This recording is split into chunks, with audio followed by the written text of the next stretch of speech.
তীব্র বাতাস অব্যাহত রাখতে হলে আবারও দরকার শেখ হাসিনার সরকার। জুয়ার আসরের খোঁজ পেলেই কারি কারি টাকা নিয়ে হাজির হতেন তিনি এবং সেখানে থাকা ধনাঢ্য ব্যক্তিদের সাথে শারীরিক সম্পর্ক এবং নিজের কাছে টানতেন এই নেত্রী। তাছাড়াও মদ খেয়ে মাতলামি করার অভিযোগও রয়েছে।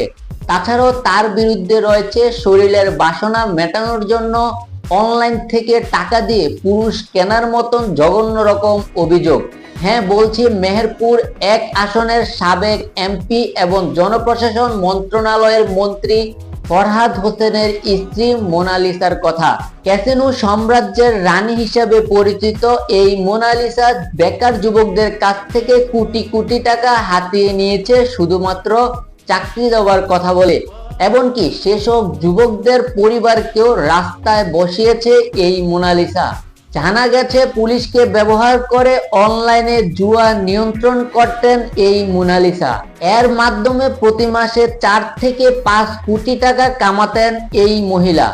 নাম প্রকাশে অনিচ্ছুক আওয়ামী লীগ নেতা জানিয়েছেন, ফরহাদ হোসেন শিক্ষক থেকে আওয়ামী লীগের মন্ত্রী হবার পর থেকে উচ্ছৃঙ্খল হয়ে পড়েন তার স্ত্রী। একই সঙ্গে মেহেরপুরে বিভিন্ন প্রতিষ্ঠানের টেন্ডার নিয়োগ এবং বিভিন্ন রকম অপকর্ম করে লাখ লাখ টাকা কামিয়েছেন এই নেত্রী। একই সাথে মোনালিসার কুকর্মের তথ্য ফাঁস করেছেন তারই আপন দেবর এবং ফরহাদ হোসেনের ছোট ভাই।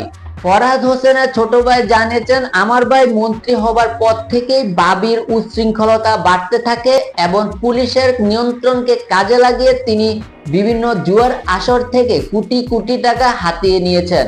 এমনকি ক্ষমতা হারানোর পর 50 কোটি টাকা দিয়েছেন পুলিশকে, যাতে তার বিরুদ্ধে কোনো মামলা না হয়।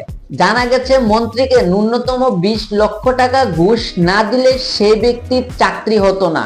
তার দুর্নীতির বেশিরভাগ টাকা গেছে কানাডায়।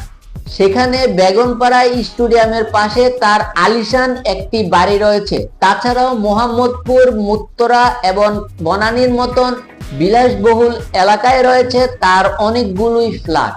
কিশোরগঞ্জ এবং মেহেরপুরে আছে তার নামে বা বেনামে এমনকি আত্মীয় স্বজনের নামে বিভিন্ন জায়গা সম্পত্তি এবং ব্যাংকে বিভিন্ন পরিচিত মানুষের নামে রেখেছে লক্ষ লক্ষ টাকা। এমপি হবার আগে স্কুল শিক্ষক ছিলেন এই ফরহাদ হোসেন। বিভিন্ন সূত্রে জানা গেছে শিক্ষকতার সময় তার তেমন সম্পত্তি ছিল না, কিন্তু হঠাৎ করে মন্ত্রী হবার পর থেকে তিনি আলিশান জীবন যাপন করা শুরু করতে থাকে। ফরহাদ এবং তার স্ত্রী পুরো নিয়ন্ত্রণ করত মেহেরপুর জেলা এবং তাদের বিরুদ্ধে কথা বলার সাহস ছিল না কারো।